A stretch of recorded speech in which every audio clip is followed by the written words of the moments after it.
Halo semuanya, perkenalkan nama saya Kadek Widyarta Nugraha Putra dengan NIM 2203020003. Nah, pada pertemuan sebelumnya kan kita sudah menginstal yang namanya Composer dan kode Igniter 4. Nah, pada pertemuan kali ini saya akan menjelaskan apa saja yang ada dalam folder-folder kode Igniter 4 tersebut. Yang pertama, langsung saja. Pertama, ada folder GitHub. Folder ini kita butuhkan untuk konfigurasi repo GitHub atau repository GitHub, seperti konfigurasi untuk Google dengan GitHub Action.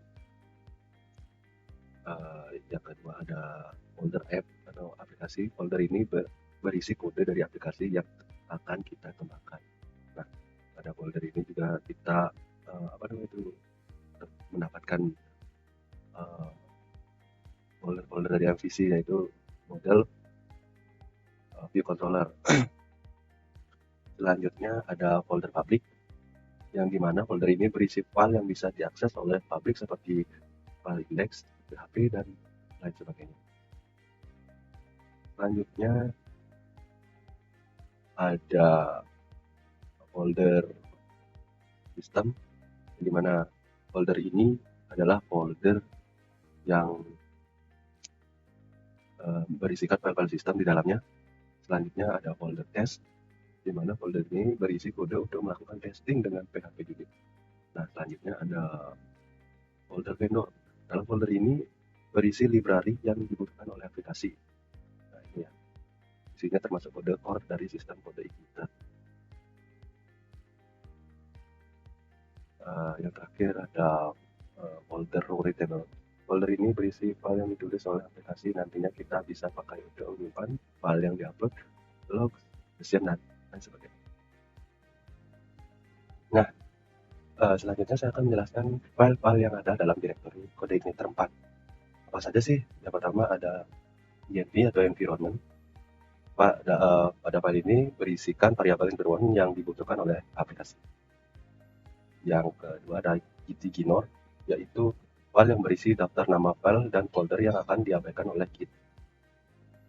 Yang ketiga ada builds. Builds adalah script untuk mengubah versi kode Igniter yang digunakan. Ada versi release atau ya, dikenal sebagai stabil, dan versi development, yaitu yang labil. Nah, selanjutnya ada composer JSON. File JSON merupakan file yang berisi informasi tentang proyek, daftar library yang dibutuhkan. File ini digunakan oleh composer sebagai acuan. Nah, selanjutnya ada composer log.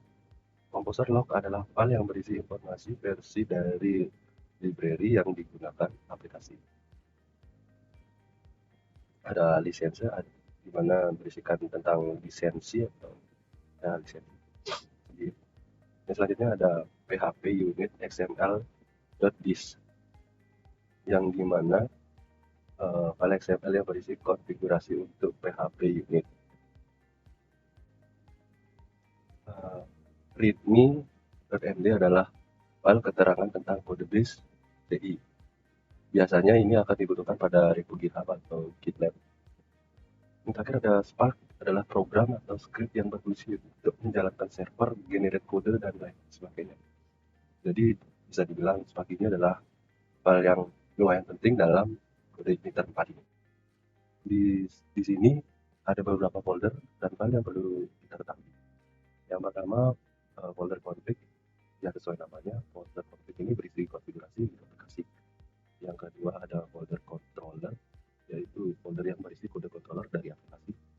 Yang ketiga ada database, adalah folder yang berisi kode untuk migrasi dari database.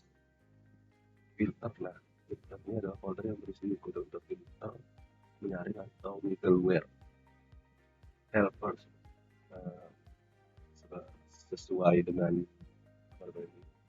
namanya, helpers adalah kode yang dimana berisi untuk fungsi-fungsi helper atau fungsi-fungsi membantu. Yang selanjutnya ada lineage. Lineage adalah folder yang berisi kamus bahasa untuk aplikasi. Adapun libraries adalah folder yang berisi library tambahan untuk aplikasi. Model ini adalah folder yang berisikan kode untuk model. Nah, third party Seperti adalah folder yang berisi library dari pihak ketiga. Yang selanjutnya ada views. Views merupakan folder yang berisi kode untuk view. Nah, ini ada htaccess. Htaccess adalah file yang berisi konfigurasi access untuk web server. Selanjutnya ada command php adalah file yang berisi definisi fungsi untuk menindih fungsi core dari kode ini tertentu. Nah, selanjutnya index. Index adalah file placeholder untuk menjelaskan direct access. Direct access itu lebih jelas apa sih itu MVC? MVC adalah singkatan dari model view controller yang dimana kode untuk model ditaruh dalam folder yang sama. Itu adalah kode untuk view dan controller. Model adalah kode yang bertugas untuk membuat pemodelan data. Model juga bisa mengakses data dari database dan juga sumber lainnya. Ini model. Jadi intinya model itu adalah segala yang berkaitan itu tentang data itu pasti model. View adalah kode yang bertugas untuk membuat tampilan aplikasi.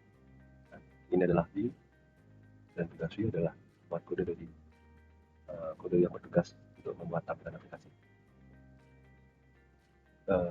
Untuk controller bertugas menentukan model dan view. Jadi controller ini setiap ada request, controller akan bertanggung jawab untuk membalas request tersebut. Jika itu request yang menyimpan data ke database, maka controller harus memanggil model yang bertanggung jawab untuk data tersebut. Dan akan memanggil model untuk bertanggung jawab atas data tersebut. Lalu meminta model untuk menyimpannya ke database. Jika itu request untuk view data, maka controller akan mencari kode view yang bertanggung jawab untuk menampilkan data tersebut. View yang bertanggung jawab untuk menampilkan data tersebut. Kadang juga controller akan membutuhkan beberapa library dan helper untuk memproses request. Nah, selanjutnya ada router.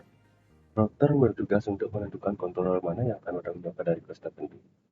Pada folder routes ini, saat ada request ke halaman web, ada request atau halaman domain dari aplikasi, maka controller yang akan bertugas adalah host. Nah, jadi controller yang bertugas itu adalah host.